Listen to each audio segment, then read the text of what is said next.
It's level up in this. Yeah. They changed all the trade evolutions to be level up evolutions as well. I think it's level 40. Well, you might have to Google it.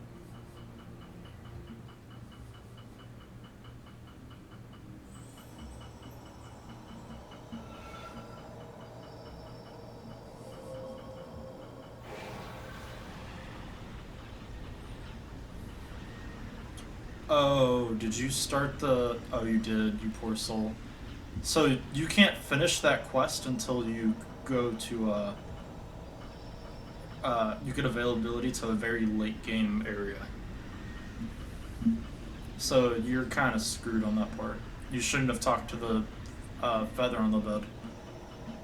You gotta go to do the quest that they tell you to. Like, if you go talk to them, they'll tell you the next part of the quest. But the last part of the quest can't be done until you have 7 badges.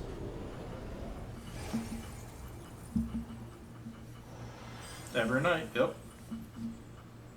It was very annoying for me too. No, just very annoying.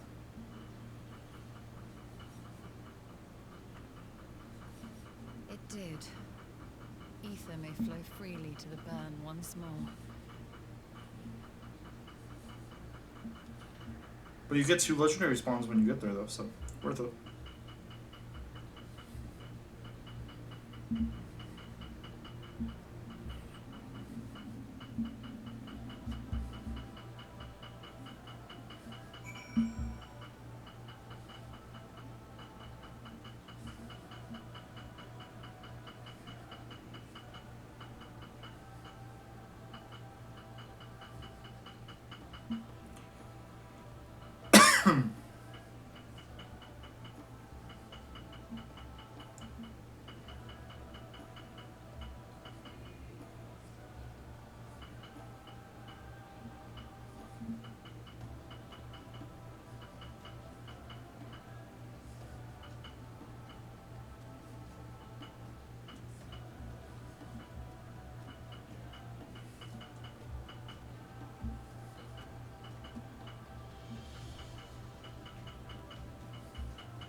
Add a whole new route. What are you talking about?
Mistress Lys, Commander Aldin, it gives me great pleasure to formally welcome the city-state of Alamigo to the Eorzean Alliance.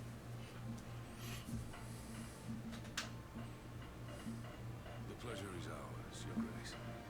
I know I speak for all Alamegans when I say that we are glad of this chance to stand with our comrades of the Alliance. And we, for our part, are glad indeed to be able to welcome friends both old and new.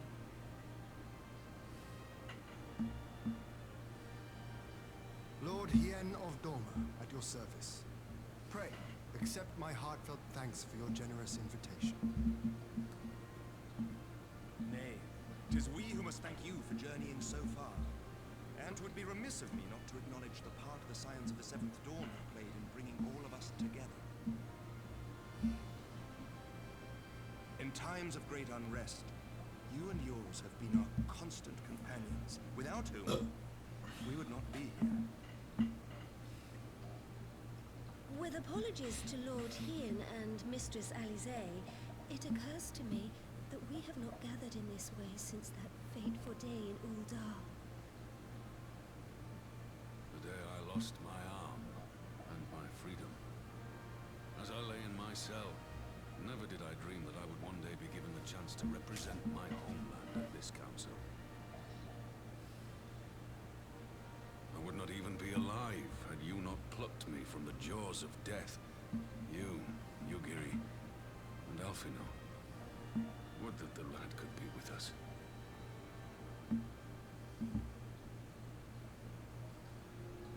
I too owe my presence here to Alfino. In so many ways. Until such time as he returns, I mean to carry on his good work as best I can.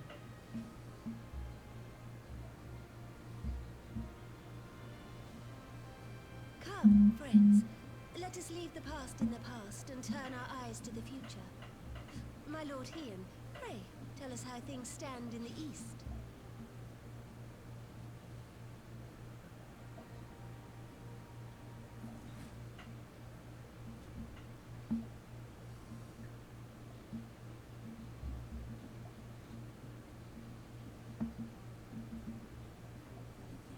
Having heard the rumors of dissent in Garlemald, I dared to dream of a peaceable solution.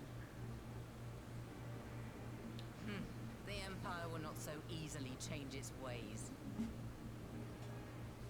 If the Garleans have a mind to take back Doma and Alamigo, we'll be hard-pressed to stop them, even with the might of 6 nations. But while we lack the strength to fight the tide, a course may yet present itself, if we read the winds aright. The winds suggest but one course to me. One which leads from the sea unto the river and thence to the source of all our woes. The Ascians. Indeed. All here have felt their blighted touch. It was the bringers of chaos who nurtured the Archbishop's tyrannical ambitions. They who bestowed upon him the secrets of summoning, as they have so many others before and since. And while they remain, we shall know no peace. Our objective is clear. The question is how to achieve it.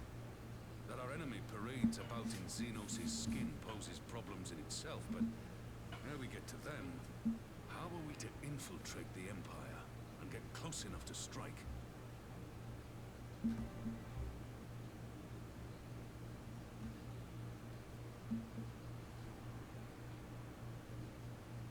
While I see the wisdom in targeting the Ascians, an assassination attempt on Garlean soil would do little to aid our cause, even were it to succeed. It's time we used our enemy's preferred tactic: subterfuge.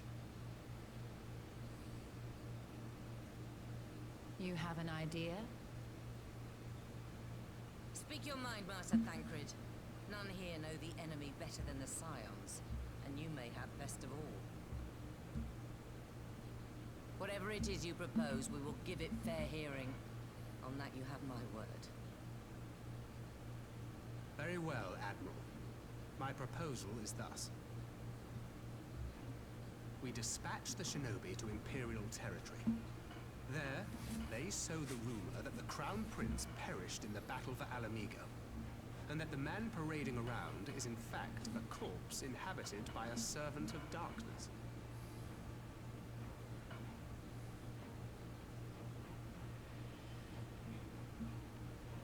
Well, it does have the ring of truth about it.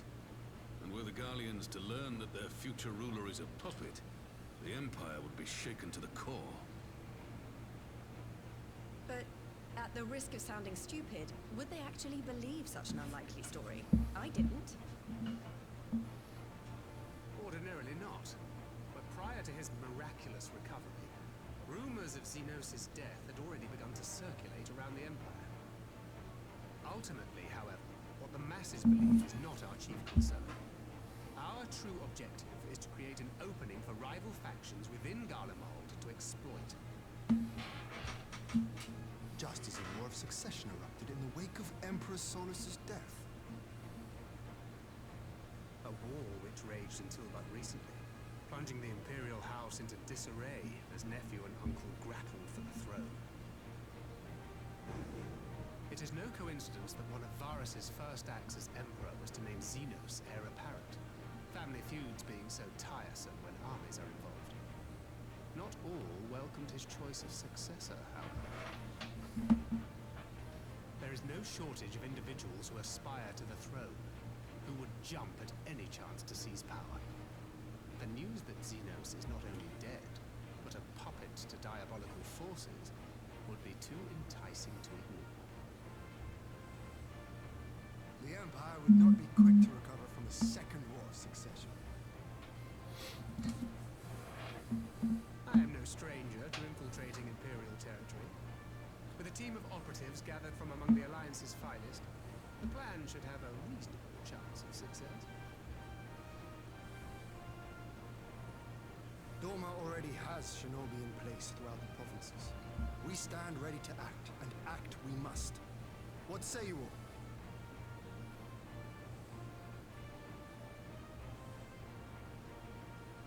I'm for Master Thancred's proposal. We shine a light upon the Ascian and test the Empire's unity.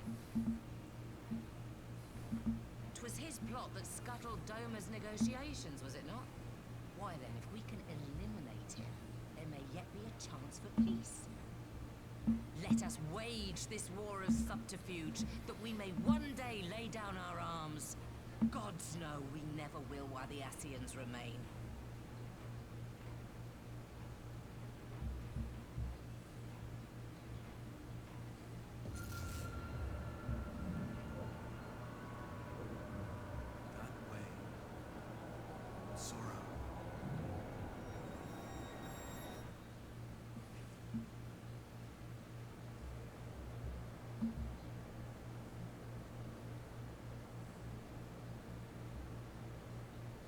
History must be changed.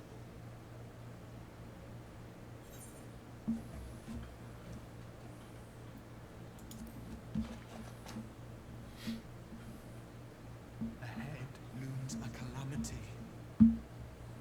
Ahead looms light, expunging all form and life. Twin dooms only you can forestall. Only you. What's the matter?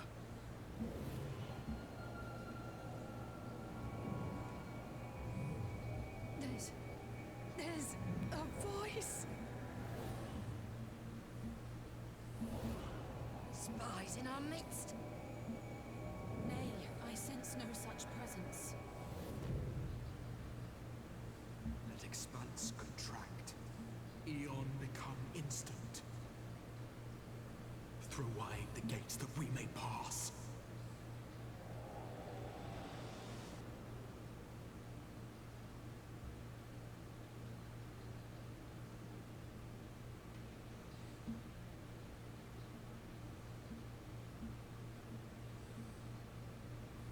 Is it over?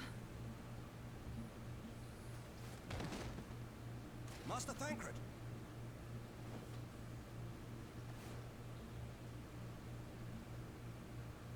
12 for Fend. Bear him to a private chamber. Have every healer make ready. Swiftly!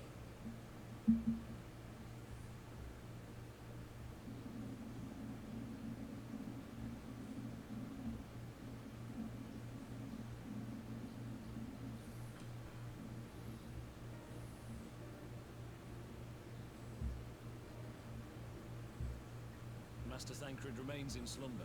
Though his vital signs appear stable, he's unresponsive. What could have done this? And why just him and not the others? I'm afraid we could not identify the cause, milady. Our examinations revealed no wounds, nor the presence of any poisonous substances. Gods, that only makes it worse. You're to let us know the moment there's any change, all right?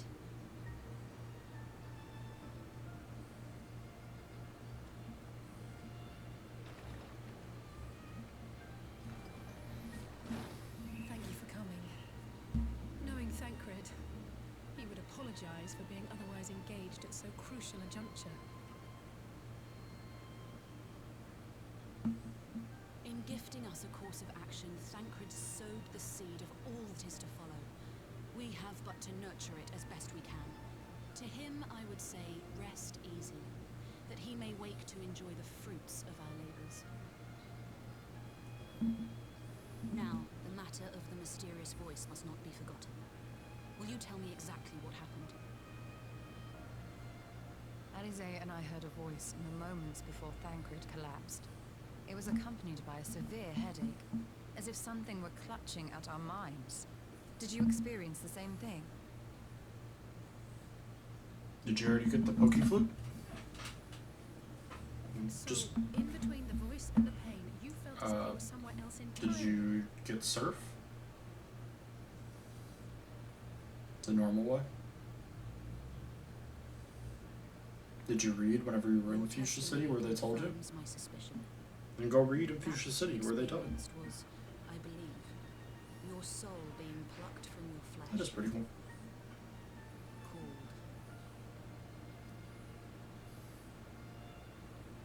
Cold.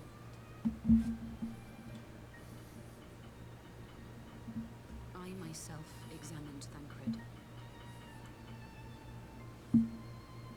Reach out as I may, I could not sense in him the spark of life that Have you ever gone to the end of the zone, Brock?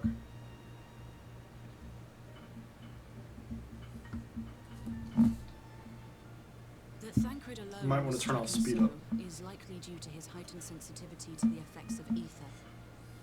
A consequence of his My only suggestion is go right and up. the Hebrea. The owner of the voice. And once you can't do that anymore, then you go reached out left. to you, called your souls, and in so doing, caused you and yours such pain. But if that's true, where exactly are we being called to? I know not. Yet one thing is plain. Whoever waits for you on the other side is possessed of a power unlike any I have ever known.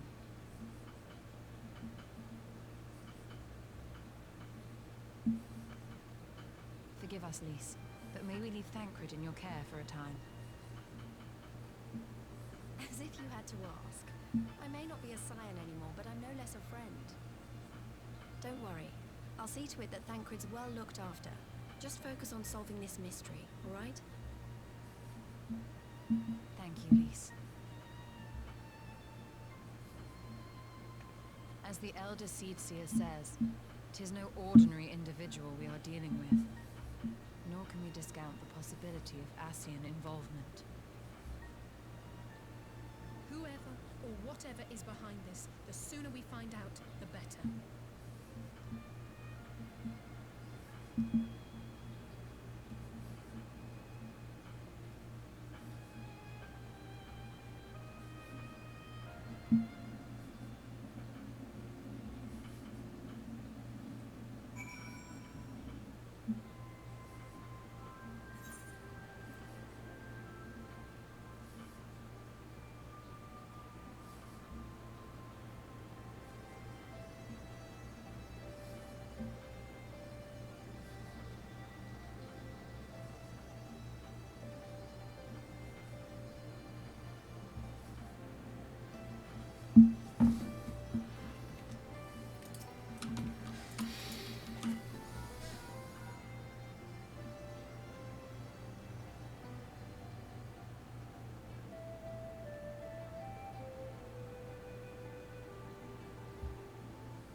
Which means you have to go to...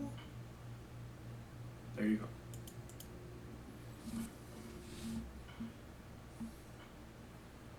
Why don't you have a bike?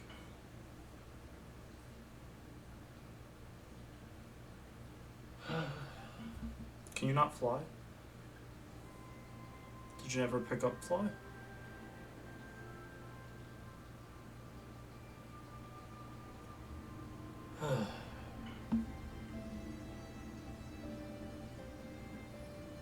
Just let me know whenever you get back to Cerulean / Saffron area.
Roger! God, it's good to see you. Would that our meeting were under happier circumstances. I judged the voice sufficient cause for concern even before you sent word of its effect on our conversation.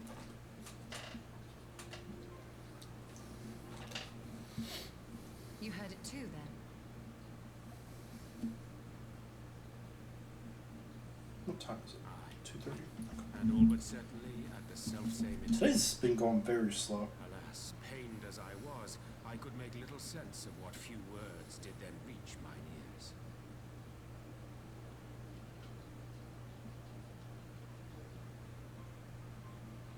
Who do you think is responsible? Could this be the Ascians doing? That I cannot say. Not when so little is known. Ere I indulge in speculation, I would examine Thancred with mine own eyes. To Alamigo, then, without further delay. One other thing. During my visit to the Far East, I observed a strange phenomenon.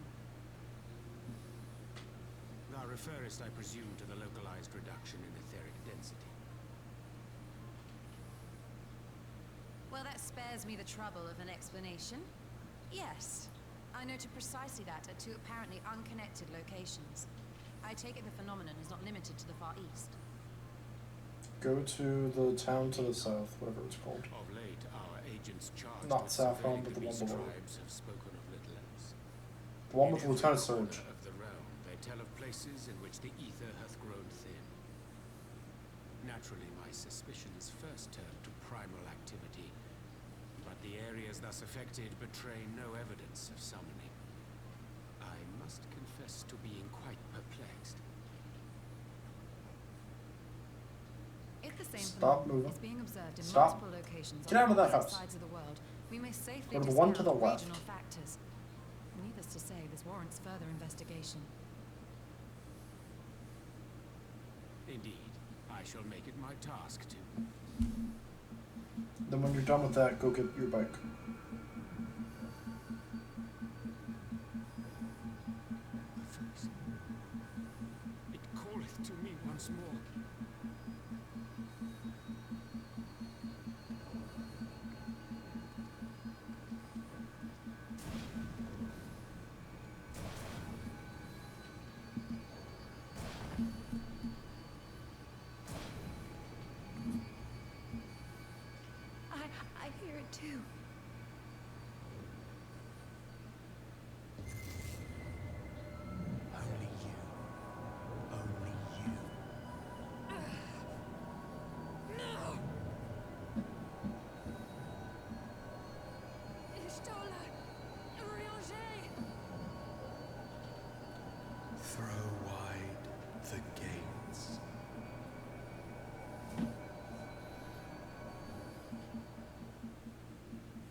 Ishtola! Urianger! Open your eyes!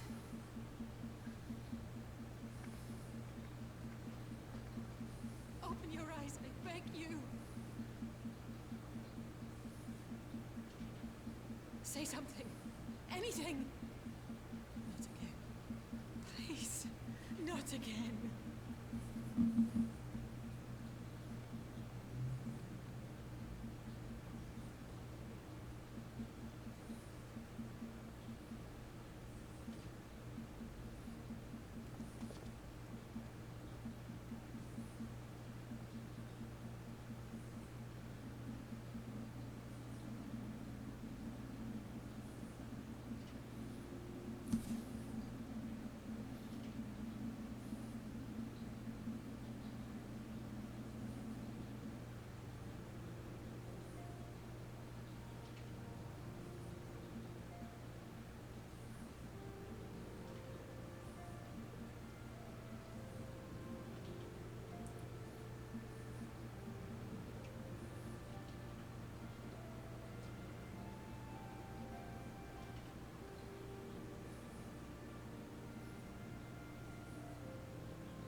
Prelude in violence.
Krosma and something me. It might look better as a Gudru.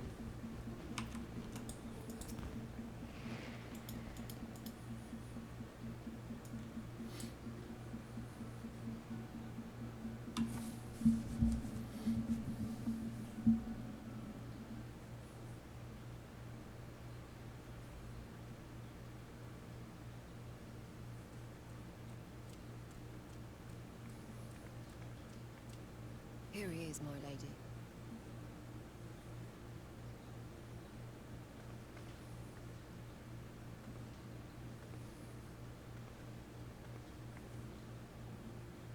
Gabu, it's been too long.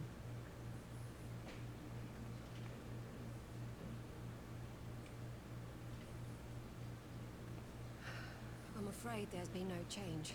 If he can see or hear us, he has given no sign. I see. You're still fighting. I'm proud of you.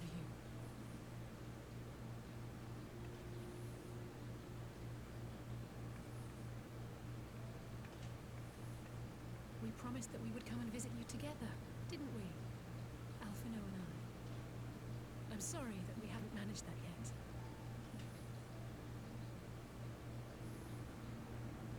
You know, with the three of us like this, does it not remind you of that night? Of the stars beyond count twinkling in the heavens? I was feeling pretty low back then. Powerless.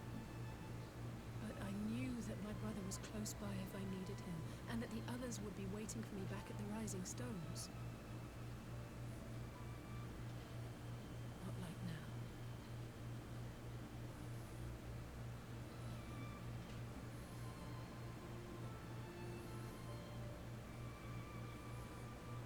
I've seen my share of trouble since coming to Eorzea.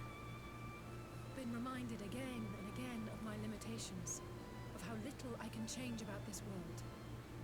And I've come to know the sorrow of parting all too well.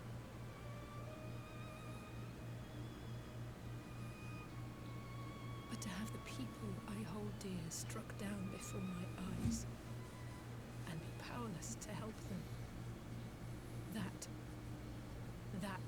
I cannot bear.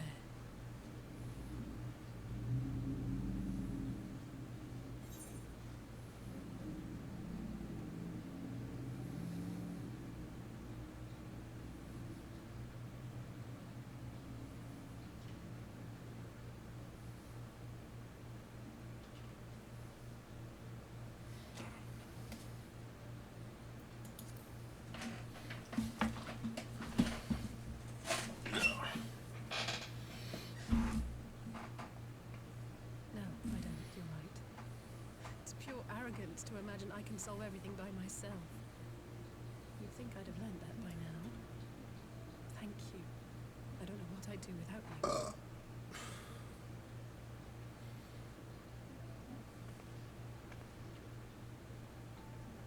Well, that's more than enough brooding for one day. Come on. We have friends to save.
Don't know. Do you don't know, Brooke? I was talking about the Pokemon you were fighting. Don't know.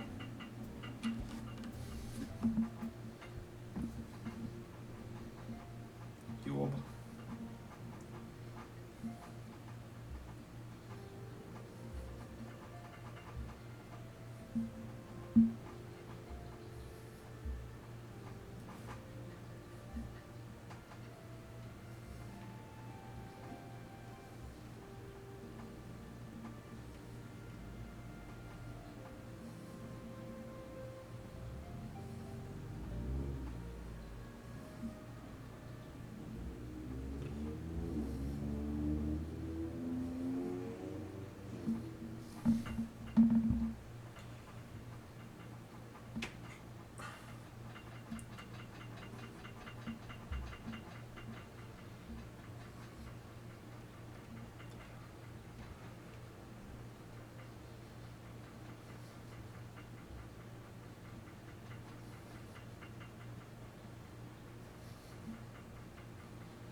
The Populares no longer present an obstacle. Now is the time to bring the Empire's might to bear. A word from your radiance is all it takes. But one word, and the Imperial army will fall upon Alamigo as a pack of bloodthirsty wolves and tear that feeble nation apart.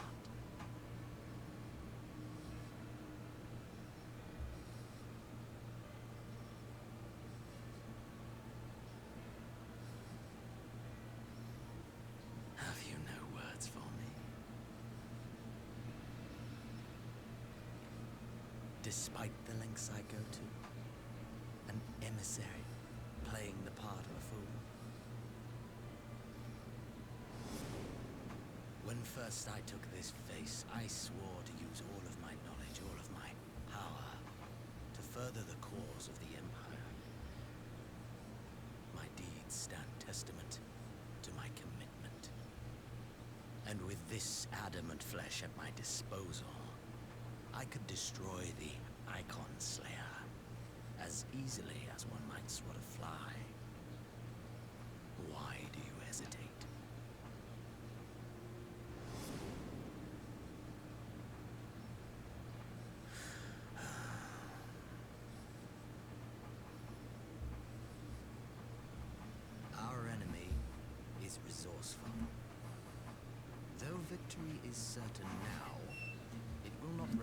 so, indefinitely. Deliberate if you must, but be quick about it. We'll speak again when you have unburdened yourself of doubt. Until then, I take my leave. Father.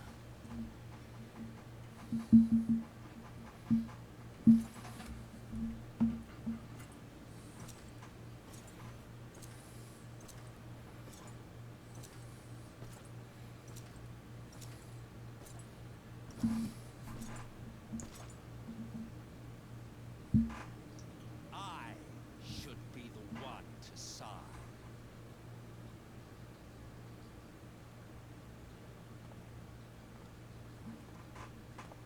I played my part to perfection. I had earned my rest, and then, thanks to Lahabrea's crowning act of idiocy, our favorite emissary sees fit to summon me back.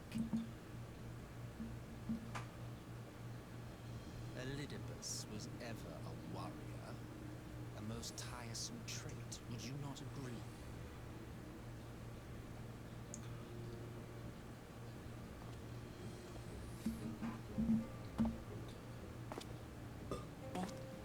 Have you no words for me either?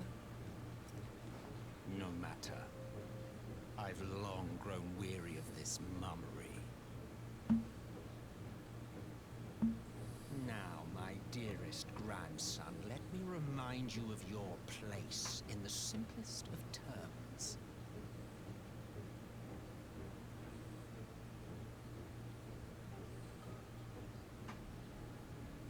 You do not make judgments, you administer them. Swiftly and to the letter. Naught else is your concern.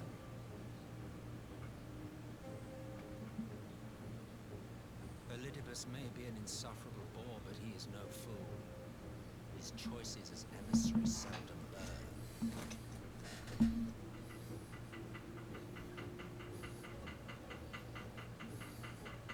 If aught threatens the balance twixt light That's and a dark, Costco it brand like falls to disaster. you to remove it. Be it by your own hands or by your armies, you have ample means at your disposal.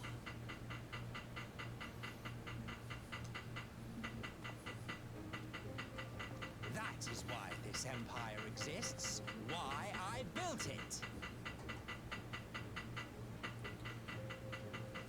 Oh dear, have I touched a nerve? You always were an easy one to read. I pity you, I do.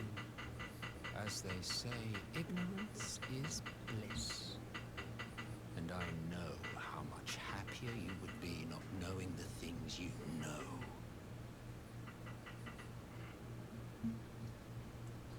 The founding father was an Ascian, and he created the Empire solely for the purpose of sowing the seeds of chaos.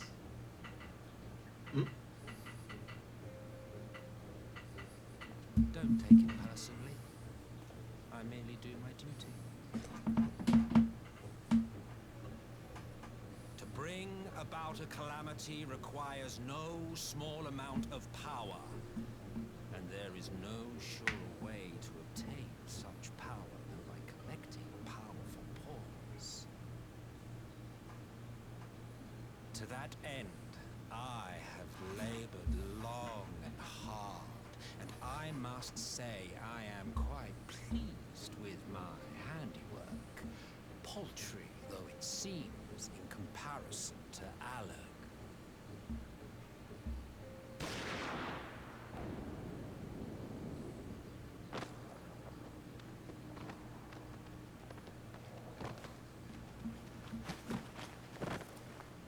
You fiends are overfond of your own voices.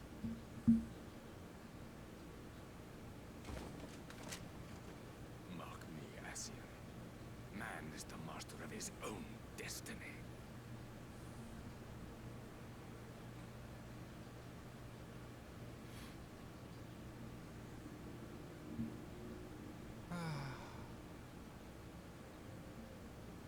Such a waste of time and energy. Both yours and mine.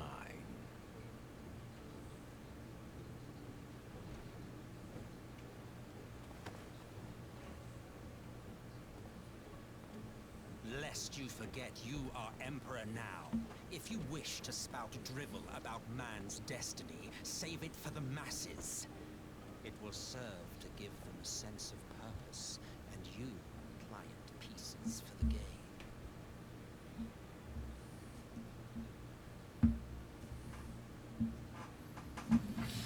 Oh, do stop sulking, boy. You, of all people, should understand. Ours is a struggle to restore both mankind and the world to their rightful state.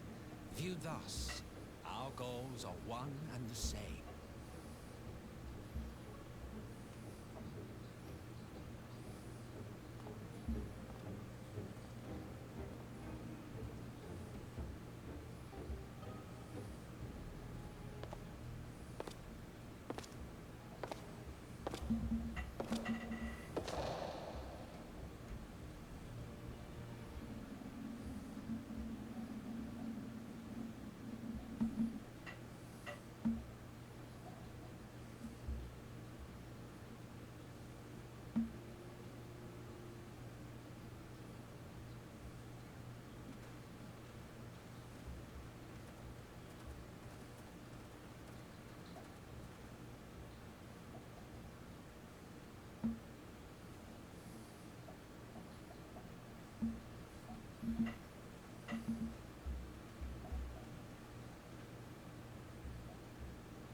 I'm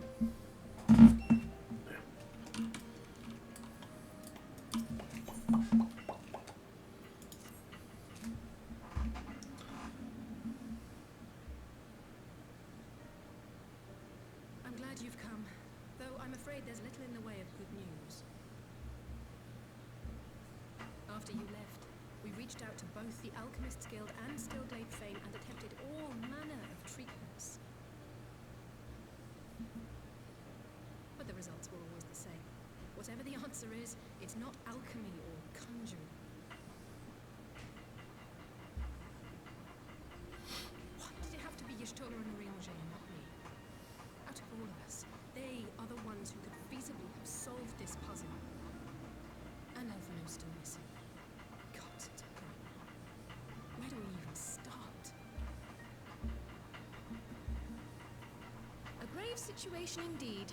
Might I be of some assistance?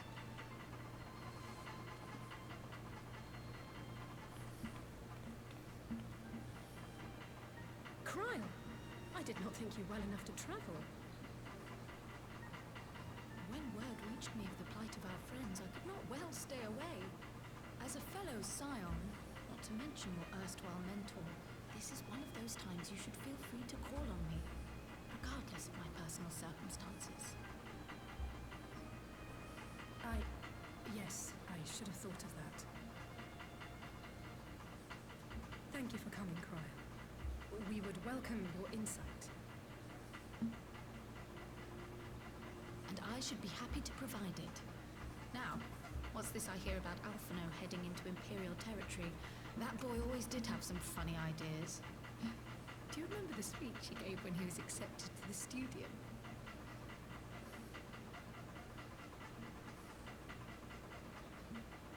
My life's goal is naught less than the salvation of this star.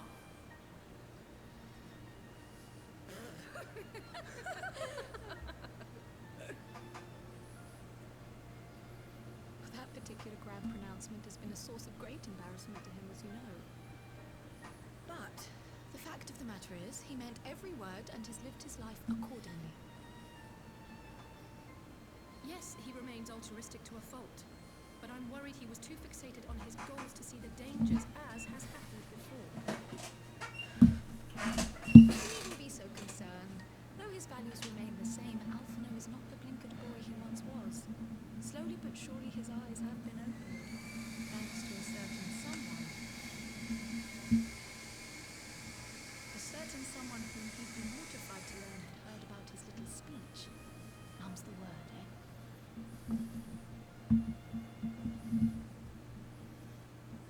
Right, I'd better have a look at our patients. They're in the infirmary, I assume. I'll need absolute quiet, so it would be best if I did this alone. If you'll excuse me.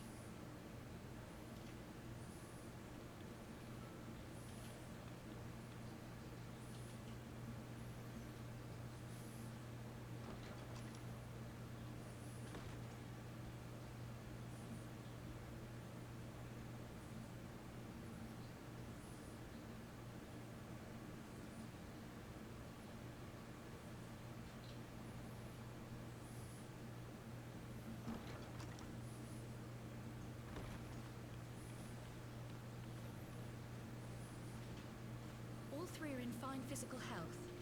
At a glance, I would say they were merely sound asleep. Except for the fact that I couldn't sense the slightest trace of them in their bodies.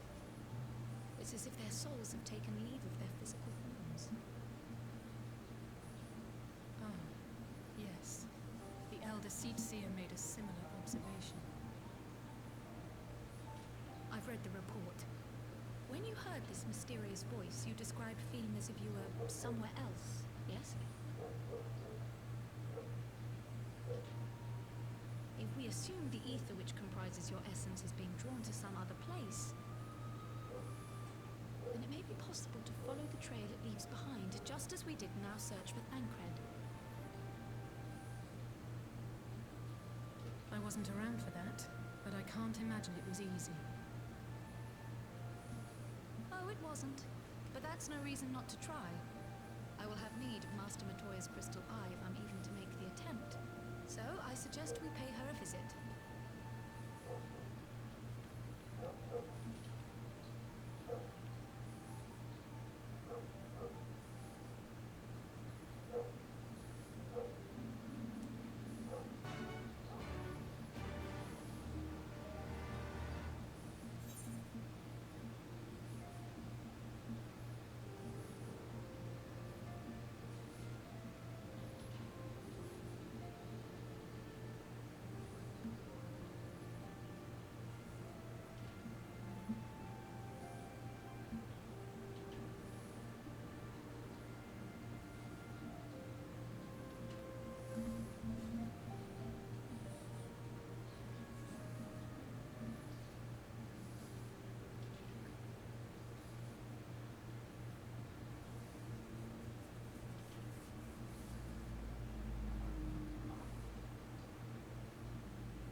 yeah, there's no teleport into this region.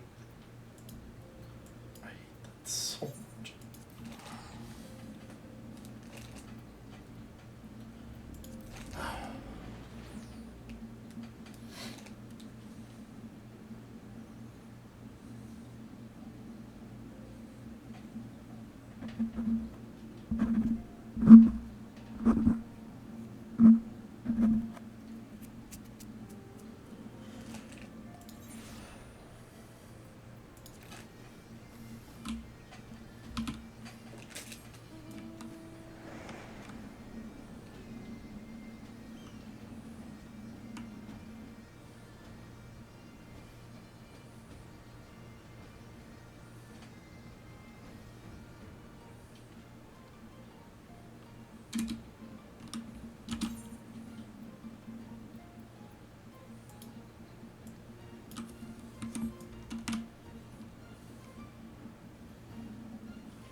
Come to disturb my peace again, have you?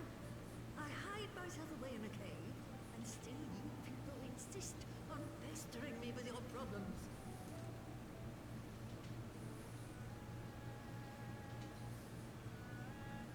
Oh, I mistook you for your what's-his-name, but I see now you're the sister. Weren't you supposed to be the lively one? I've seen happier faces at a rain-sodden burial. Well, I'm sorry to dash your expectations, but the situation isn't exactly conducive to gaiety. Ha! That's more like it. Stoller used to speak to hiss like a wildcat too. Better for a young thing like you to be filled with fire and leave the doom and gloom to your elders. Now, what exactly does this tragic situation of yours have to do with me? If I may, Master Matoya, we have need of your crystal eye once more.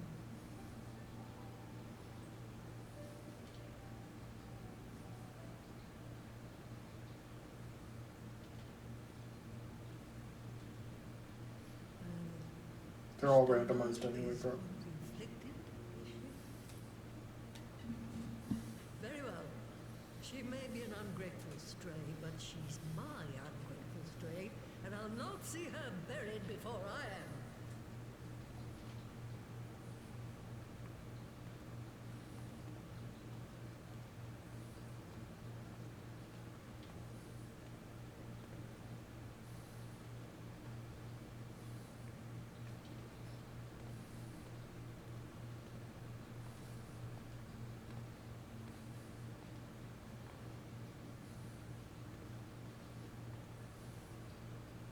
Right. Let us see what we can see. I'll begin from where our friends first fell, cast my senses out from there.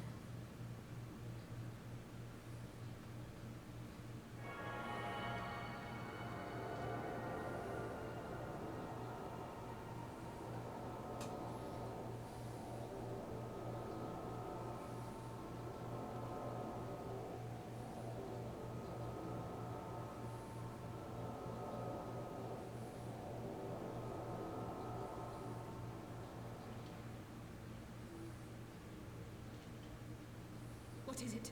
Did you find them?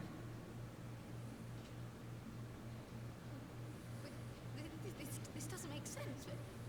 How is it even possible? How is what possible? Kryl, what did you see? The threads, they just ended. And no, I didn't lose track of them. I followed them as far as they went. It's as if they were cut off. Could the ether have dissipated if it had? Oh gods! Their bodies are just husks. It's like the brood mother's daughter all over again. No, this is different. The Kalyana girl was already dead, body and soul, when Lakshmi affected her resurrection. Aye, let's not jump to conclusions. If their physical forms yet breathe and show no signs of wasting, then it Yeah, I'd follows go with that their one too, souls honestly. must still be intact somewhere. But where? That's the question, isn't it, girl? Death has not taken them to the ethereal sea, yet there are no tracks left for us to follow.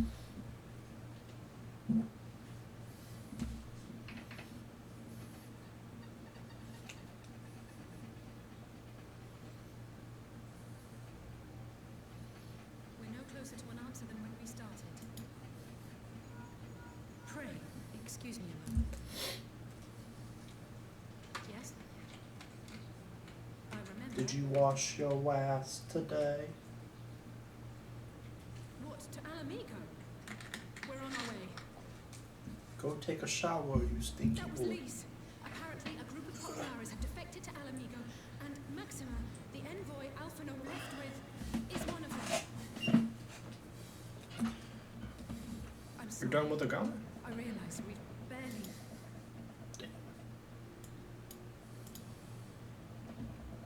Go, child, go! You've made up your Try mind. what? Life's too short for dithering. Oh. You moderate it, I'm sorry. In the meantime, and see if there isn't some other method to continue the search. Let's be off then. Okay, Beck. Don't forget the left back. Not again. Take these days. I chalk it up to old age, but I'm not down. It's that simple.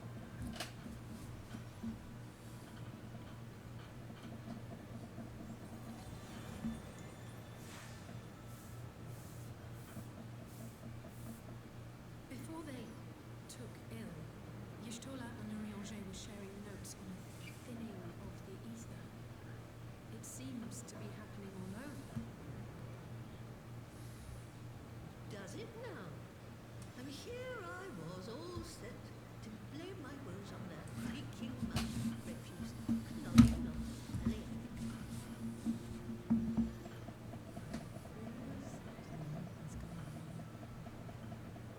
Still, there's naught to be gained from starting in shadows.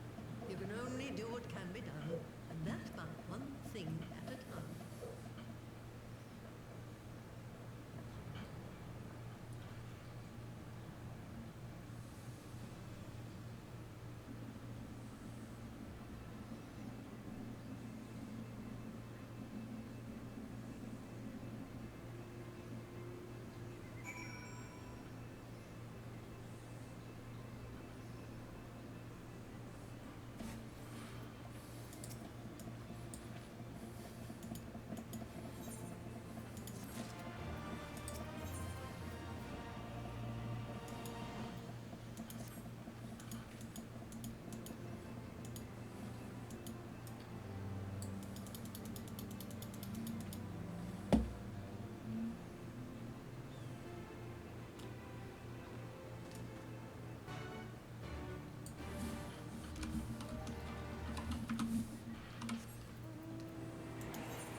Did you bring left back with you? Did you bring the left back with you? Oh, well.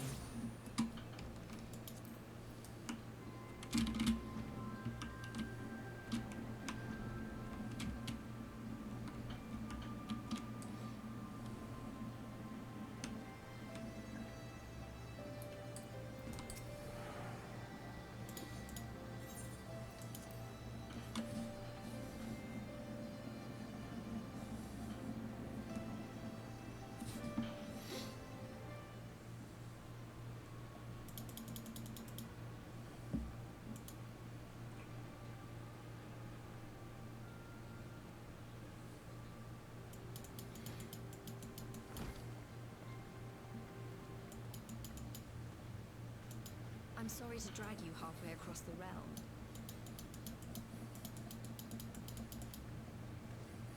Ah, we meet again. Though I was hoping our...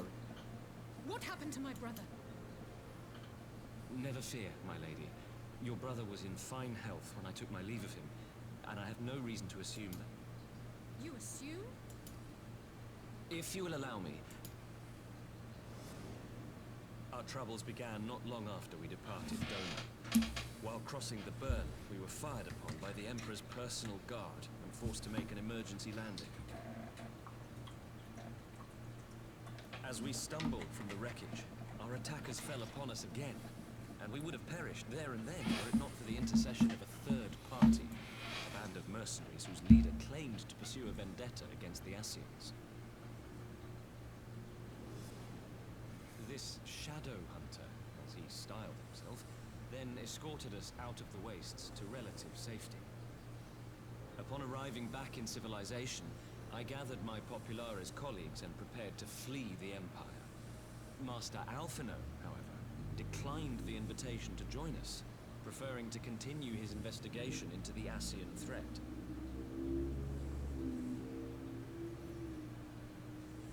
Well, at least he's not lying in a heap in the burn.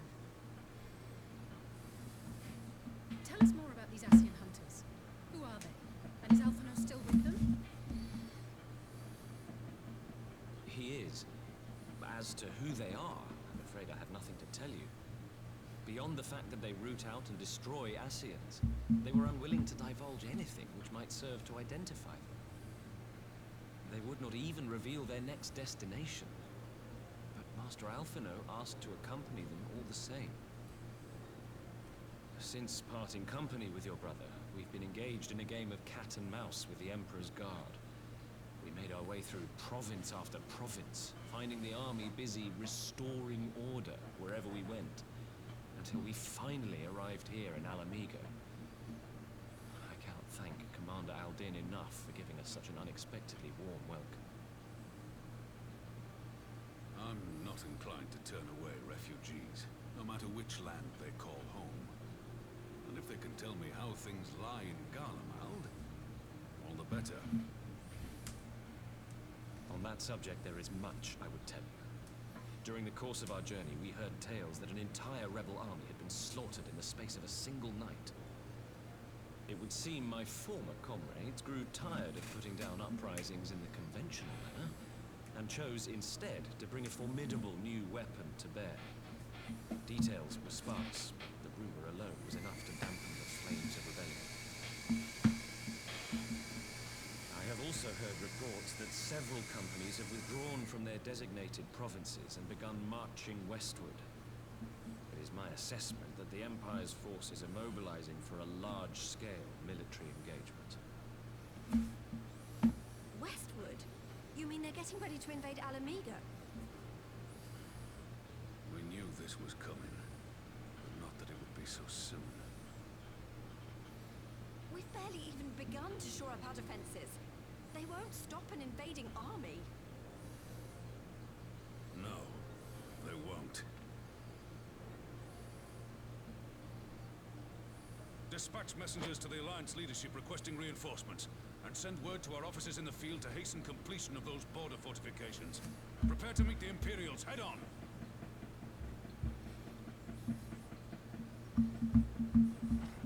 No matter how quickly we act, we we still want for time. When the enemy comes into view, our best recourse will be to open negotiations with their commander and see that the ensuing proceedings take as long as possible. Would you and Alize head to Doma and let Lord Hien know about this? I'm sure he'll want to hear about Alphino too. Consider it done. We'll send word when...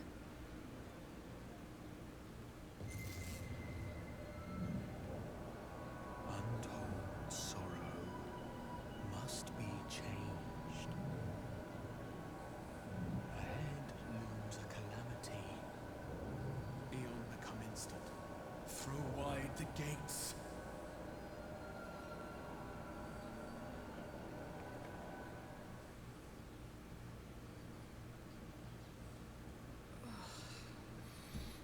You heard it too. Well, at least we're both still standing. Oh, thank the gods. I thought we'd lost you for a moment there. Why does this keep happening? I wish I knew. Nothing we've tried has brought us any closer to an answer. We'll keep working on it. But first, we need to go and see Lord Hien.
Yep. Just tap him with thumb.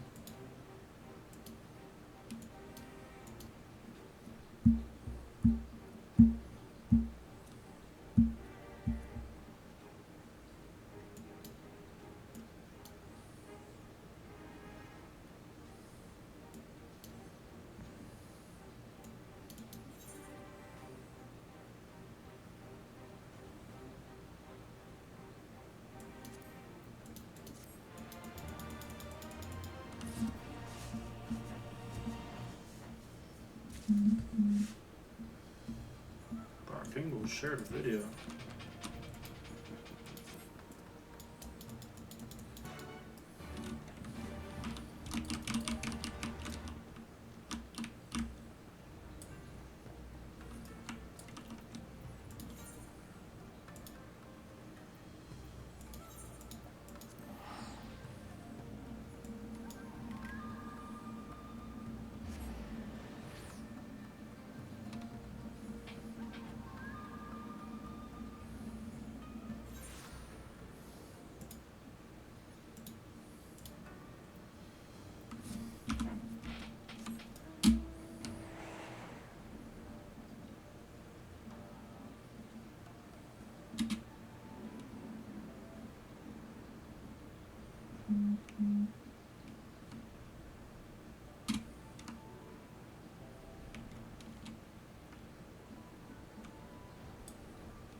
Seems the engineers have matters well in hand. Should the barrier work as we intend, Doma will be free to reinforce her allies in Alamigo without fear of weakening her own borders. Honored friends, the time has come to put your hard work to the test. Start the generator.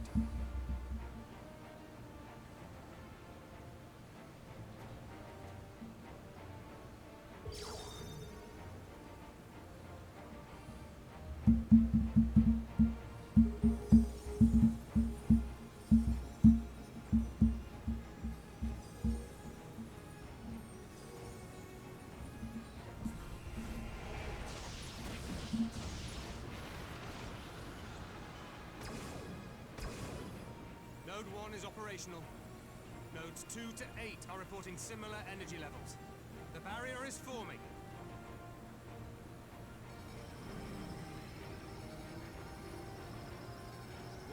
Yards, 2,000, 3,000. Expansion remains smooth. No fluctuations detected.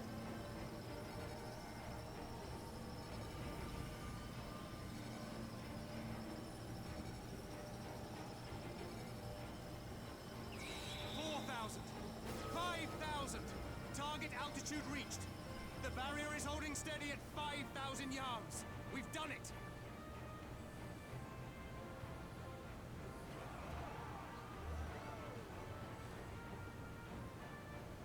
Huh?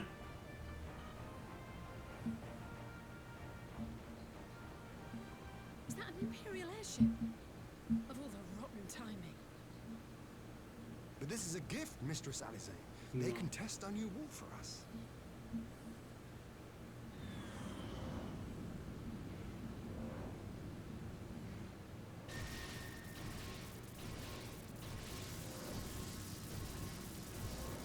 Oh, that. Seems solid enough. I know what though you're talking I about. was hoping for a fireball.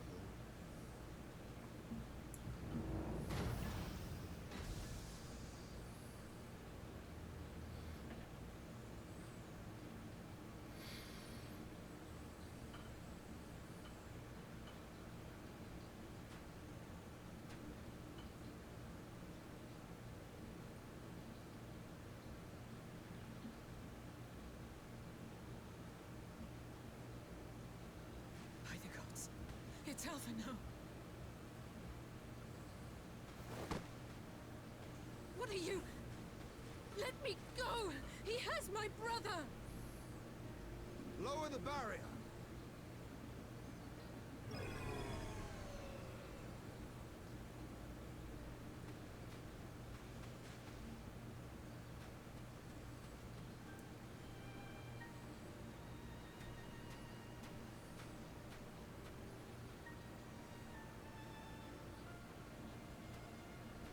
Be at ease, girl.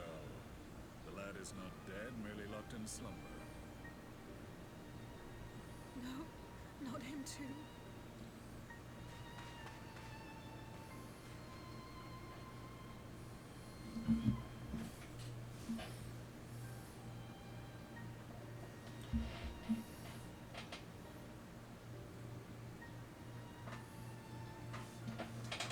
We could identify no cause and found no remedy. Thus I sought to return him to Doma, and into the arms of Lord Hien himself, it would seem. It is a day for fated reunions. Would you not agree, adventurer? Or should I address you as the Warrior of Light?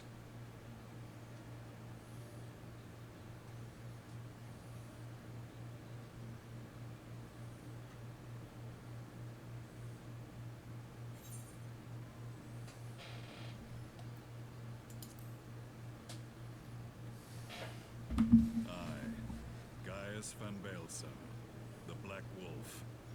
That was the title I was given. One I had long since relinquished.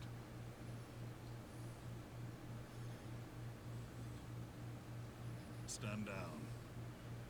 The legatus of the 14th Imperial Legion died in Castrum Meridianum.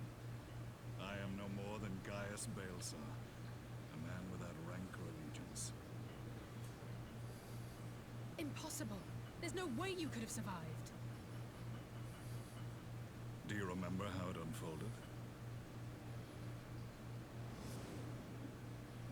How I was deceived by La Habrea? How I was convinced that reviving the ultimate weapon would allow me to bring peace to Eorzea? The Ascian used me, as he used so many others, all to further the restoration of his wretched god. Yet even with the might of Alec at my command, you bested me. And as the Praetorium went up in flames, I was content to burn along with it. For a moment at least. A moment of folly. To surrender my life thus would have been to betray all who died for my cause.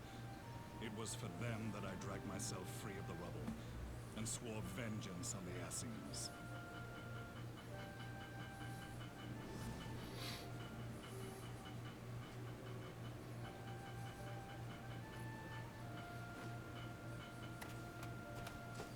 The Black Wolf has shed his pelt, never to return to Garlemald or her legions.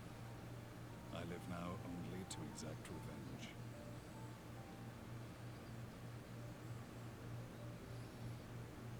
My principal quarry was to be La Habrea, whom I gather you have since ushered into oblivion. But so many more remain. Long as their kind lurked in the shadows, laboring to sow chaos throughout our world, I would see each and every one dragged into the light and put to the sword. Are the scions not of like mind? In this single respect, perhaps. Then I shall continue the partnership the boy began, and share what intelligence I have acquired. Among the Ascians, the Black Master Ilk are subordinate to those who wear red. This you already know. Yet among the red there exists a hierarchy.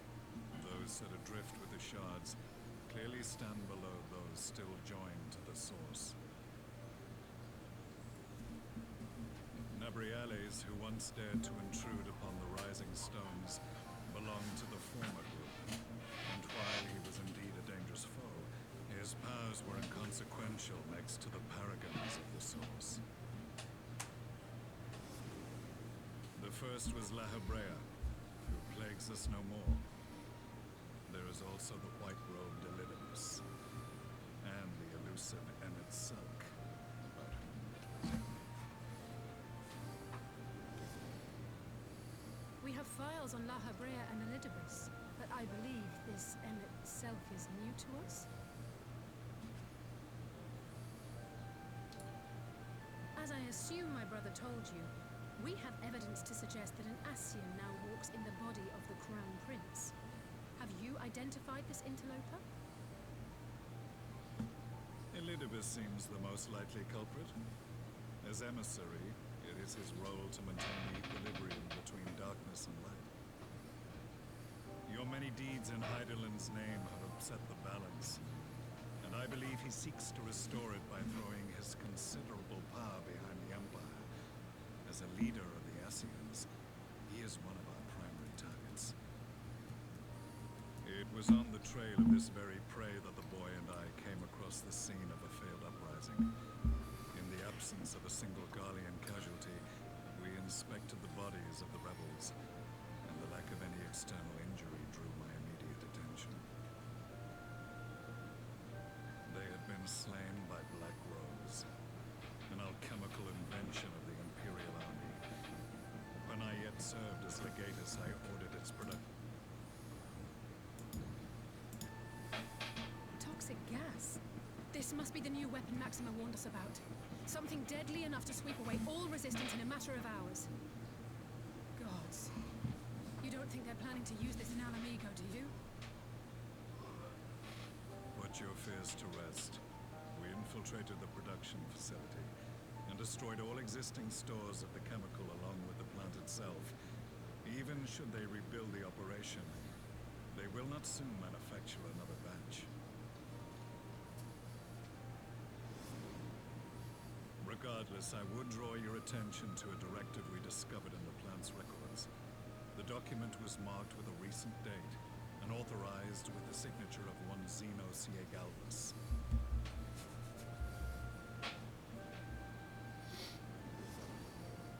A dead man signing the death warrant for thousands. 'Tis bad comedy.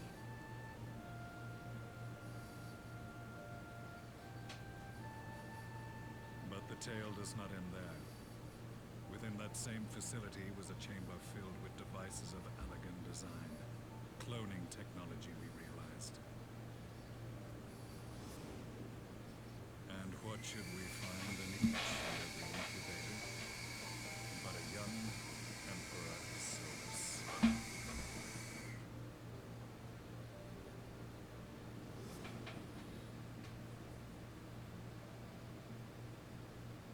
All of which prompts the question, were the Ascians responsible for these abominations, or was it the will of the Emperor? I must know which hand guides the Empire.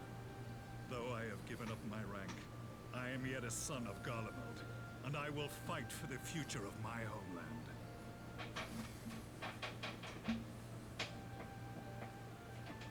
It is time I return to the hunting of shadows. We should focus on our common foe. To reopen old quarrels now would serve no purpose. You saved my brother's life, so I'm willing to let sleeping dogs lie. But in truth, it's not my decision to make.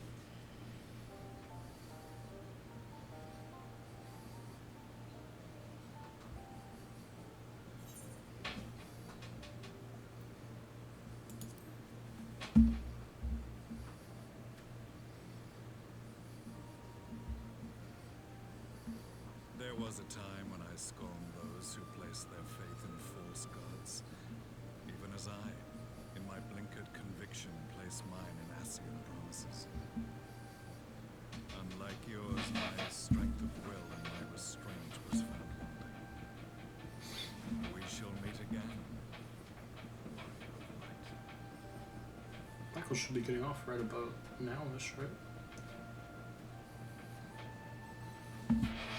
I think it gets off at 3, I want to say. That usually doesn't join until 4 or 5. Black Wolf, an unexpected ally. So it usually doesn't get home and join call until like 4 or 5 p.m. Well, I am content. I've been doing the same on Fridays recently, just waiting until 5 p.m. to come in. Let us bid our friends Enjoy a little bit more of me time rather than being call all fucking day.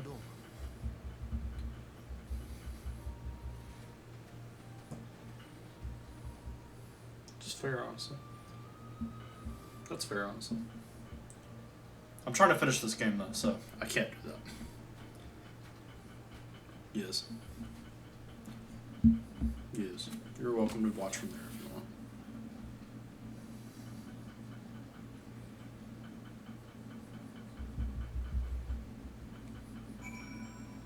want. Aww.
Equals 2,000. I don't even know how you got that avatar because I have it, those avatars turned off. I don't get it.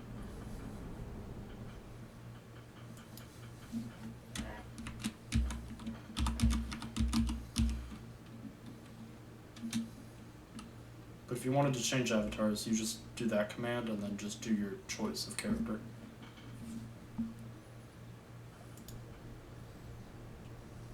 skies of Black Rose. Did I just see you turn into Super Saiyan God and then disappear? Oh. Oh. See that you do.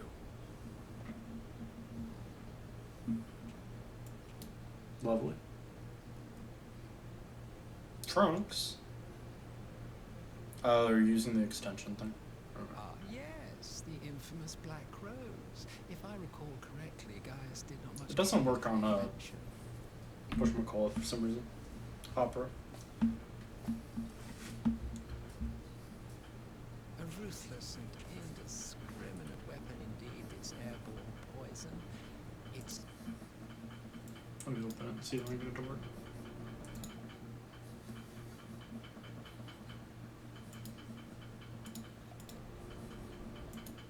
How very A noble of you. very big chunk. Truly, though, I must commend you for embracing your role.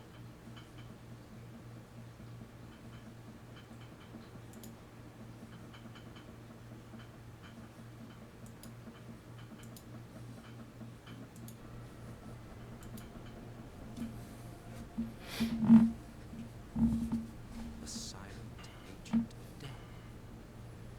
Now that I think on it, Black Rose may well possess the perfect aspect. Slowly but surely, the deluge of light has worked upon the ether here in the source, and the gas should be most susceptible to its influence. Well, I shall leave you to your own devices. Go forth and bloody the land with your grand and glorious war. Vroom, vroom.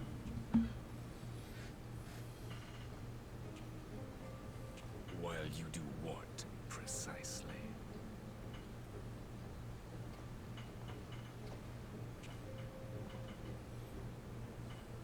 Need you ask? I will be doing what all Asians do. I am well aware that your kind exists only to usher in the next calamity. But you seem oblivious to the harm your singular agenda causes to the Empire.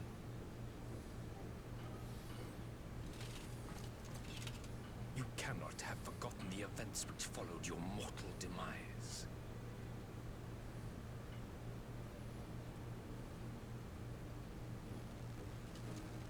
Our homeland was plunged into civil war for your failure to name a successor. The edifice you so carefully constructed was but a hair's breadth from collapse.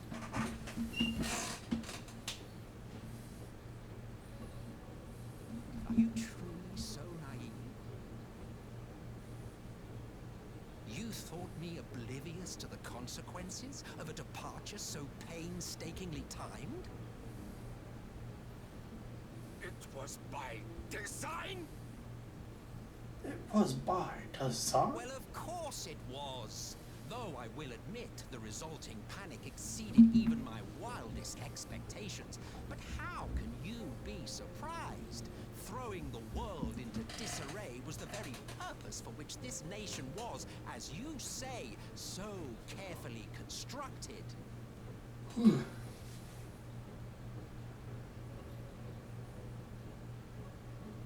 Now, if you have no further questions, I must be on my way.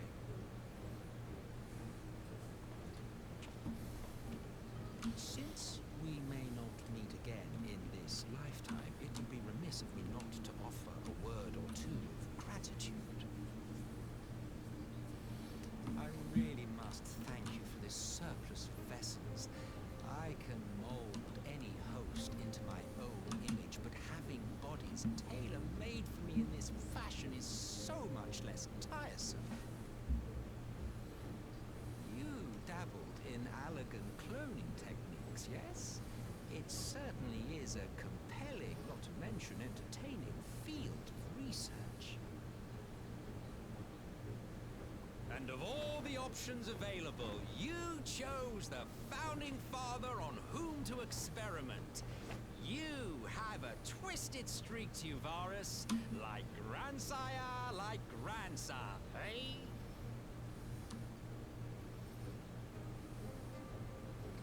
If events play out as planned, this will become something of a family enterprise.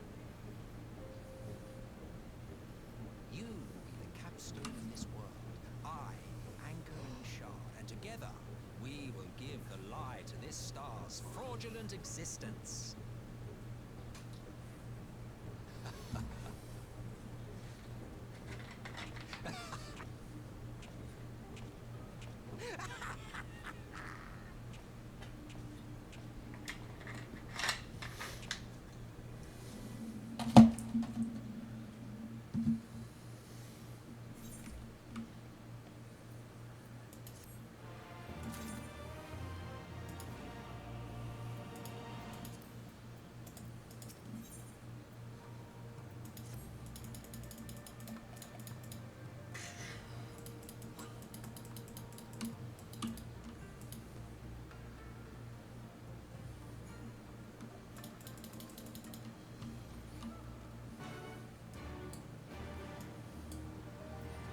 Partly in the front lines. Where's that? 2 away. Cool. So close to Shadowbringers, I could smell it.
Welcome back, you two.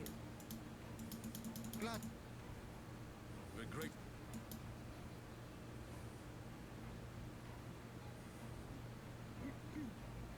We have some good news too.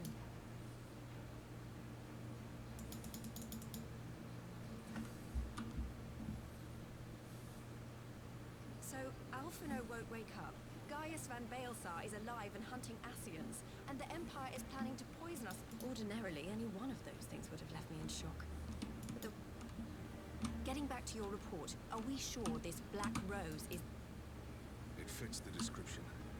And it seems we have Alphino to thank for sparing us an early demonstration of its effectiveness. I have a feeling this won't be the last time his bravery in the Empire will soon. The threat of an unknown weapon has had us all on edge. But now that we know... As for Gaius, I'm not sure what to think. Am I happy he's alive? Not in the slightest. Oh, speaking of Garleans you didn't expect to see, we have a tale of our own, as it happens. When we sent envoys to the Imperial Army to request talks... The Emperor himself. Well, Varus did sanction the Popularis peace mission. But knowing that an Ascian walks in his son's skin, I do not see how we can trust... The Alliance would proceed with negotiations regardless, if only to give ourselves more time to prepare. Right. Yes. So, as a condition for the talks to go forward, the Empire has requested that a member of the Scions be present. They'll There'll be a representative from each Alliance nation, of course.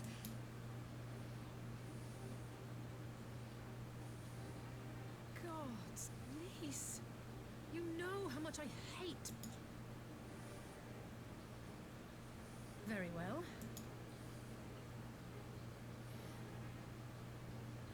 In case you're wondering why I didn't ask you, the Empire also requested the presence of Eorzea's champion.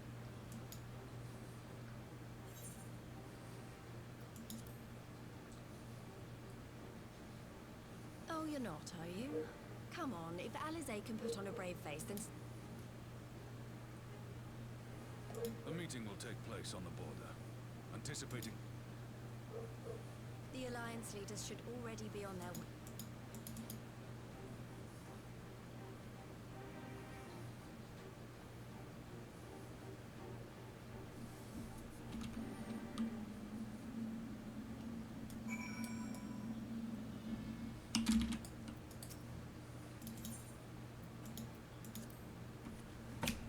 More cutscenes.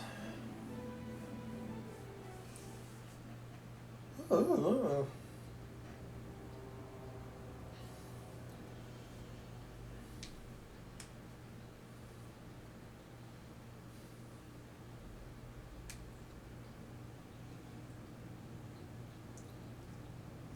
Just gonna say, is he not here? Nothing. Just watching the story.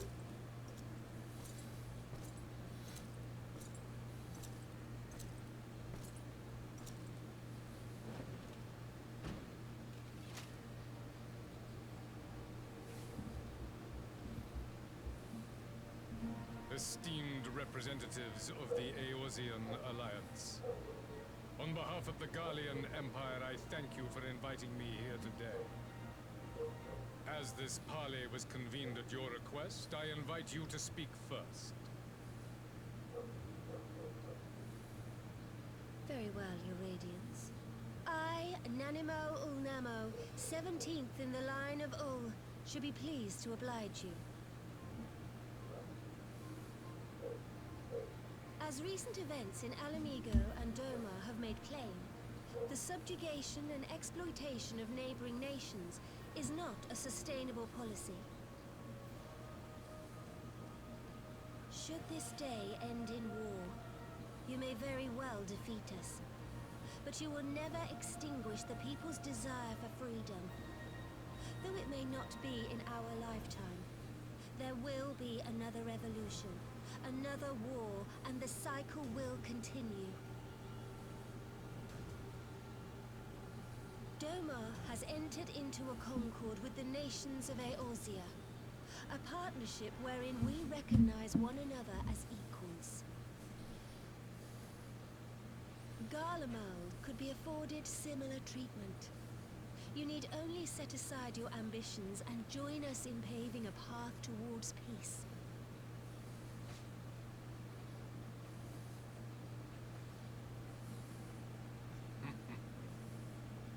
You will not win me over with sophistry, Your Grace. As you know only too well, this alliance lacks the strength to keep the peace within its own borders.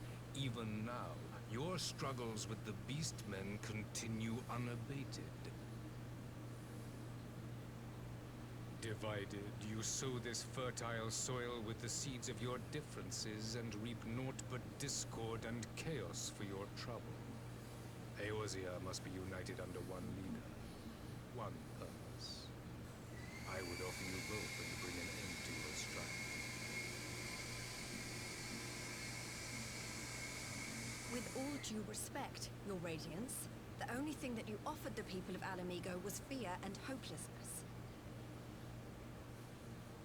The citizens of Doma can also attest to the meager arms of Imperial rule. There is no purpose to be found in a life of oppression, each day more uncertain than the last. Our people are willing to die for their freedom. A great many already have, and countless more will, if we don't put an end to this madness here and now.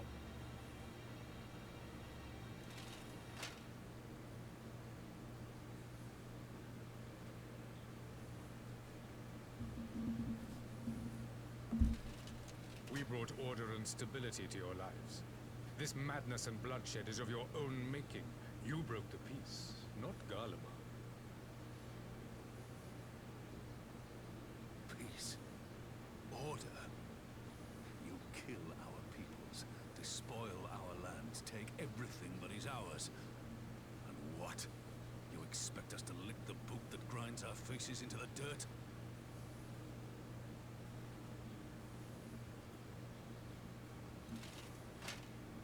I expect you to weigh the costs.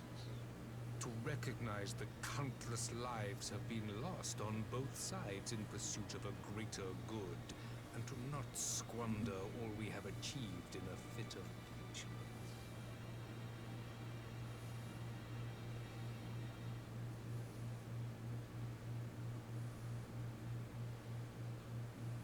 Your Radiance.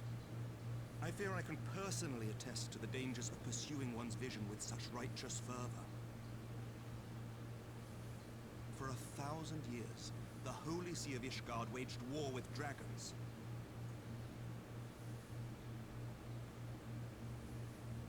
A 1,000 years of sacrifice, of sorrow and hate, in which we bathed in the blood of friend and foe alike. Had it gone on any longer, we may well have drowned.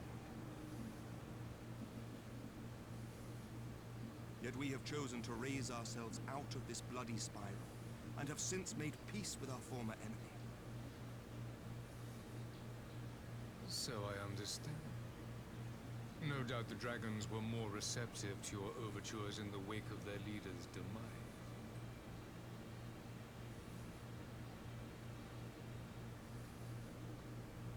You speak of peace, yet use war to achieve it. Your father would not have bothered to obscure his intent with honeyed words. He understood that strength is all that matters in the end.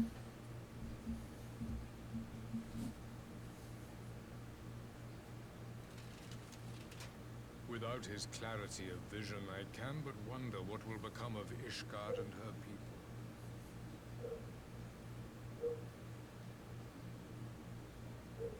There was a time when Garlemald too lacked a leader of conviction.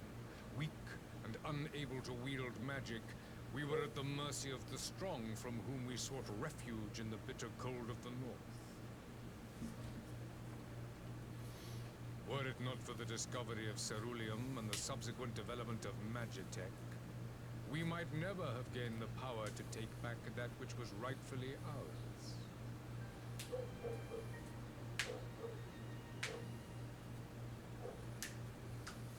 You speak as if your people were the first to have been driven from their homes. Limsa Lominsa was built by wayward souls in search of a place to call their own. On the shores of Vilbrand we found it, and from those humble beginnings did we grow and flourish, and all without robbing our neighbors of their liberty.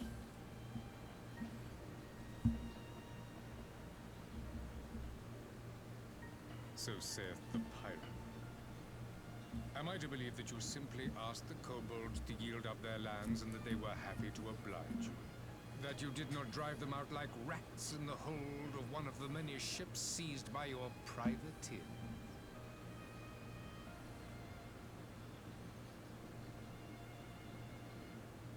I will concede that after centuries of exile, reclamation may be mistaken for invasion. Nevertheless, it is not. And those who till stolen soil have no right to object when cast out in turn.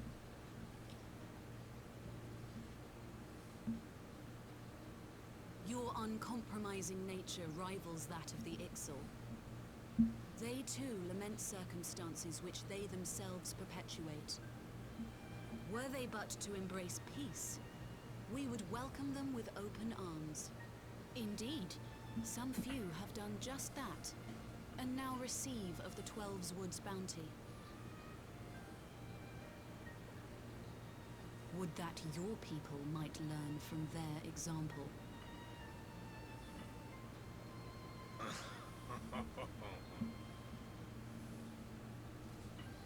You dare compare us to the Birdmen? who thought to invoke the 12 and threaten all of creation.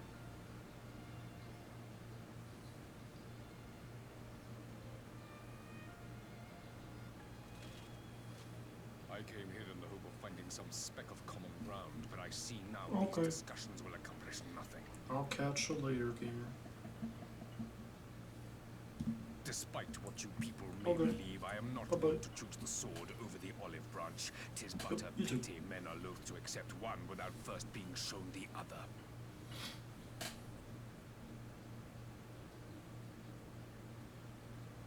Wait! I beg you. This meeting was supposed to be a chance to find a way forward together, not to bemoan the missteps which brought us here. Please. If you truly consider violence a last resort, there must be a way we can come to an agreement.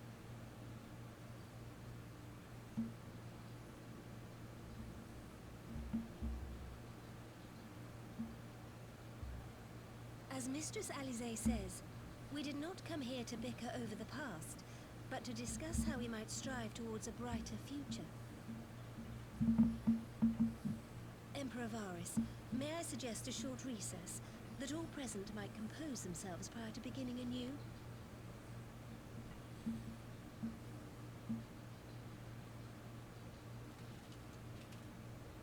Very well.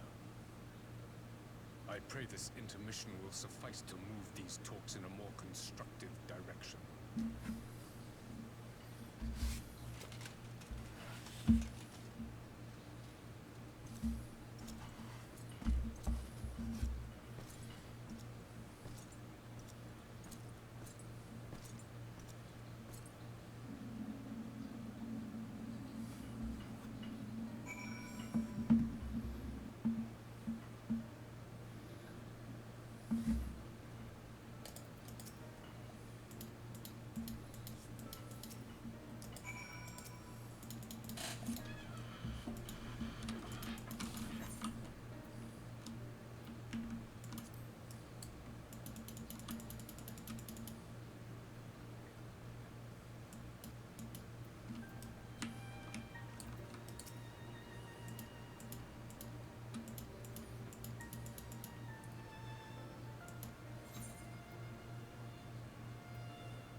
Now then, who would have the floor? Before we resume, I wish to offer you an apology. After you graciously accepted our invitation to discuss an armistice, we have done naught but rebuke you at every opportunity. I believe I speak for all of us when I say we are deeply sorry for our discourtesy.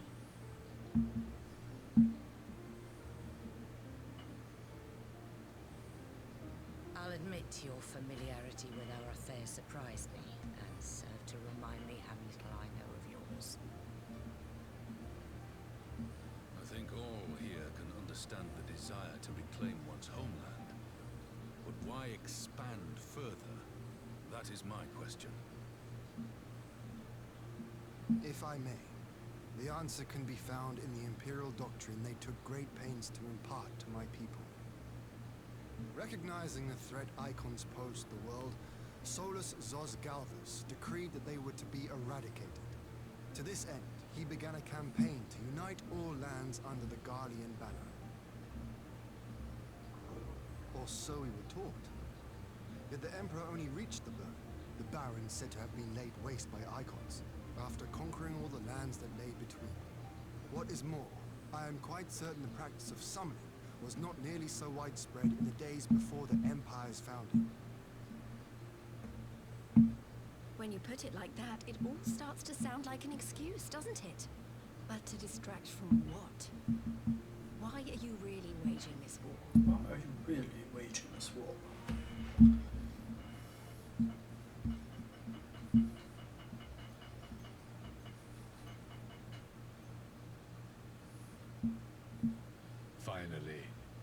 You ask the right question.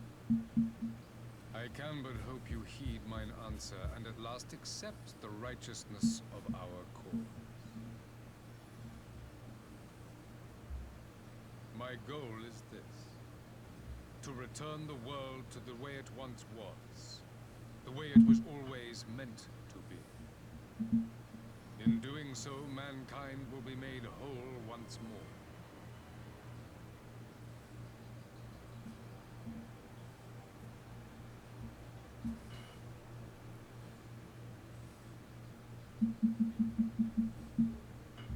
No longer will we suffer from the dissension born of our differences. There will be but one race, a perfect race, as we were when time began. What in Rorga's name are you talking about? I am talking about the origins of the star, of the source and its 13 reflections. At the instant of the great sundering, 'twas not only the world that was shattered, but mankind itself. Thus were we divided into myriad races, each with its own unique imperfections. That is why man looks upon his neighbor and feels fear and hatred, why he wages war, why he kills his brother. You all in your own way have proven as much today. The peace you seek is but a fleeting solution to a fundamental problem. One which calls for more drastic measures. To bring about everlasting peace, our worlds must be rejoined.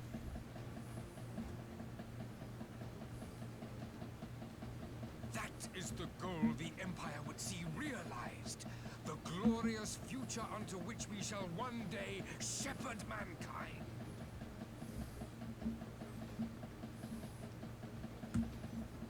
A rejoining of worlds.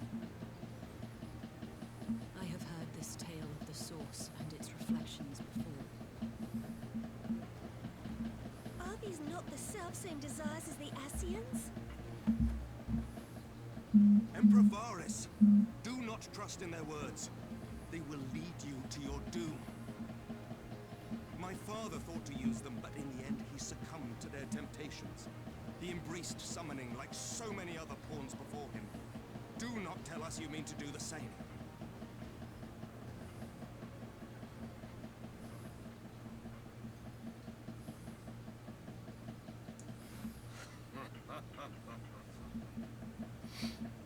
To be a pawn, free from the burden of choice, would be a blessing.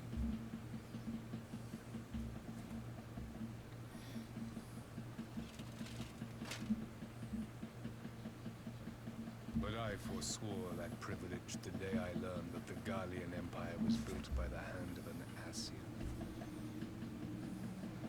What?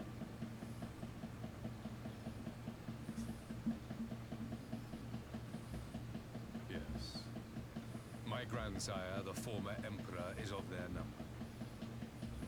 And who better to build an empire capable of bringing about the calamitous change we desire? Would you condemn me for this alliance? For bowing to the will of these shadowy masters, when the prize is true and lasting peace?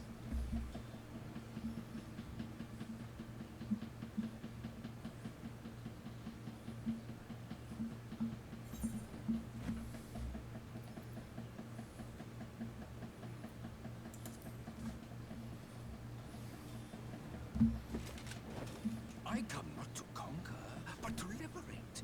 To free man from the prison of divergence. Imagine a world united.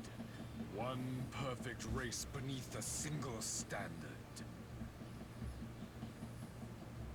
An army before whose might these servants of darkness and light would fly as leaves in a storm, never again to meddle in man's affairs.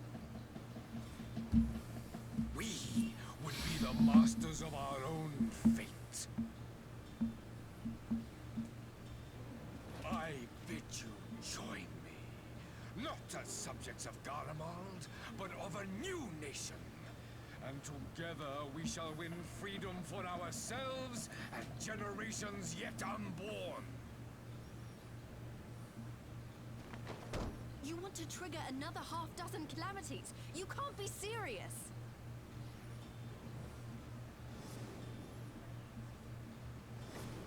Have you forgotten how many died? There will be no one left. Do you truly imagine we would aid you in your bloodletting? It is unthinkable, unconscionable.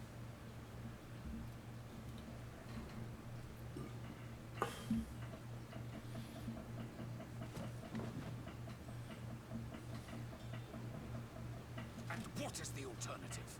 To be as cattle waiting for slaughter? I would have us work together, that we might take fate into our own hands.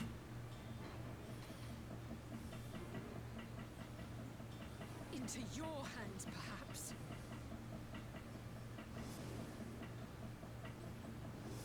But what of the other worlds, your radiance? With every calamity, you obliterate a star and every soul that dwells on it. To the Ascians, we are all but tiny, momentary specks within an indifferent universe. We cannot hope to oppose them until we have been made whole once more.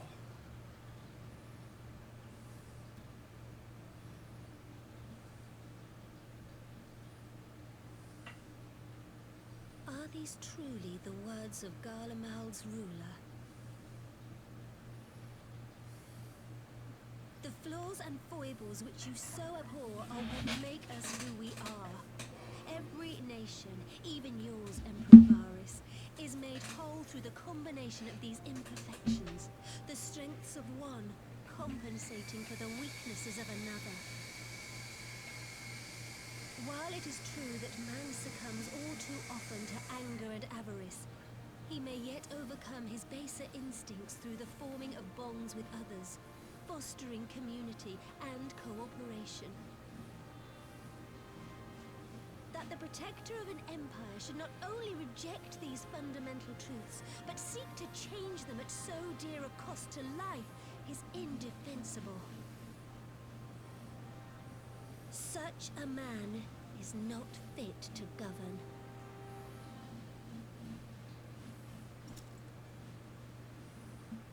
And you, warrior of light, would you refuse me as well?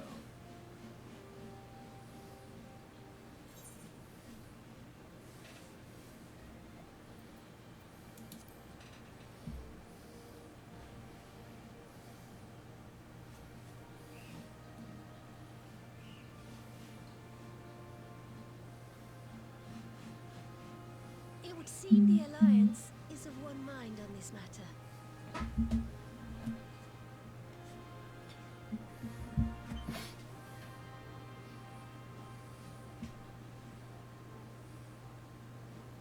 You Eorzeans never cease to disappoint me. Though I suppose I have only myself to blame for expecting more from savages.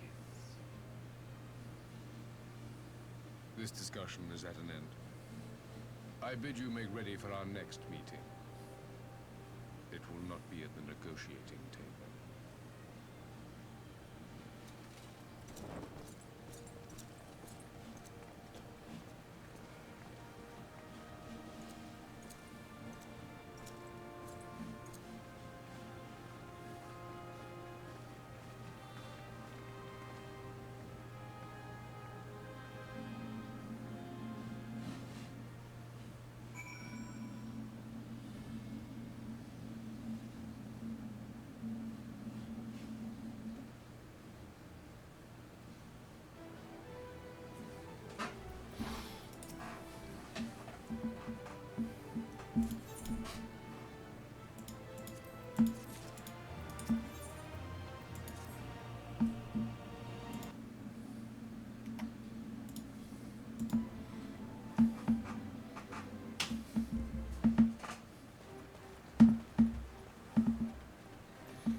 I'm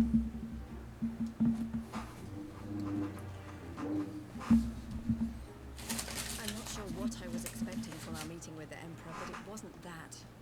Still, at least we know now what he's really after. Aye, a future built on a mountain of bodies. I too want the Ascians dead, but not at any cost. The last of the reinforcements from Dorma arrived not long ago. I pray it will be enough. Given the Emperor's stated goal, this is a battle we can ill afford to lose.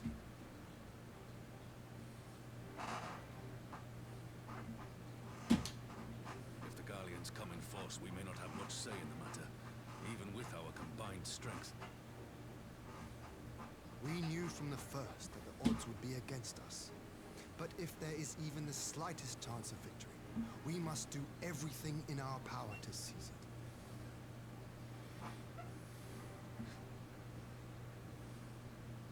We must seize it, full stop. Hear, hear.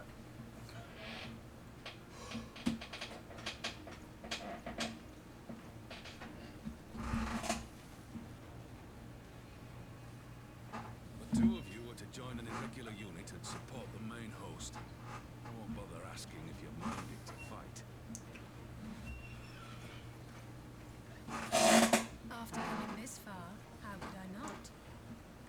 And for once, there's no one around to count on me. Not that there would. Not even my brother. But we all know who really make the difference. Ready to frighten some Garleans?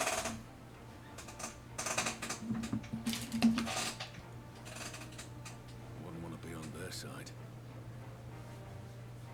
Might I ask you to accompany the Dorman contingent? They are strangers here, and your presence would do much to raise their spirits.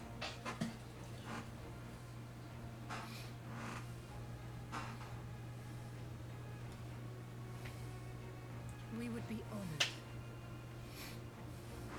When our people stride out with you in their midst, I dare say the Eorzeans will feel an ilm taller Really themselves. fucking mad. High spirits have a way of spreading. What I wouldn't give to join.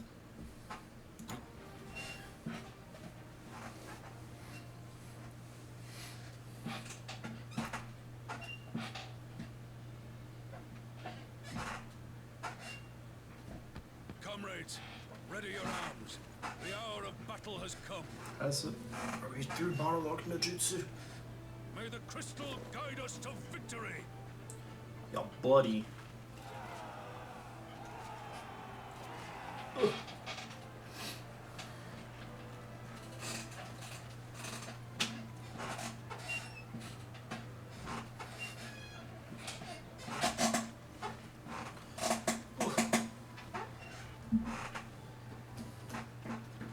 Anything I can to not pee myself right now.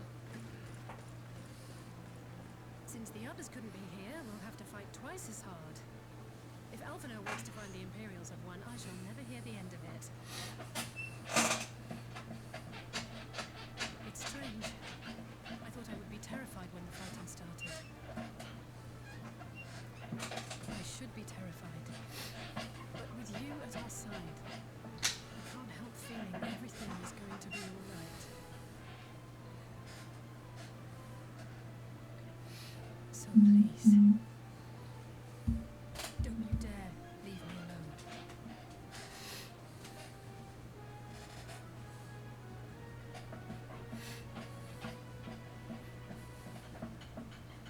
No matter what happens, we have to survive together.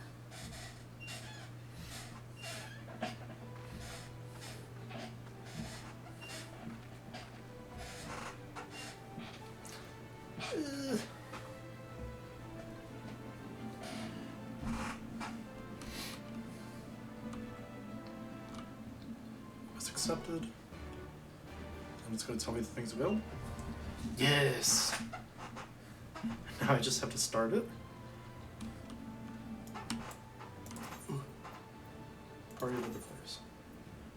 Turn off the burn. And now I have 14 minutes to go do whatever I need to pee.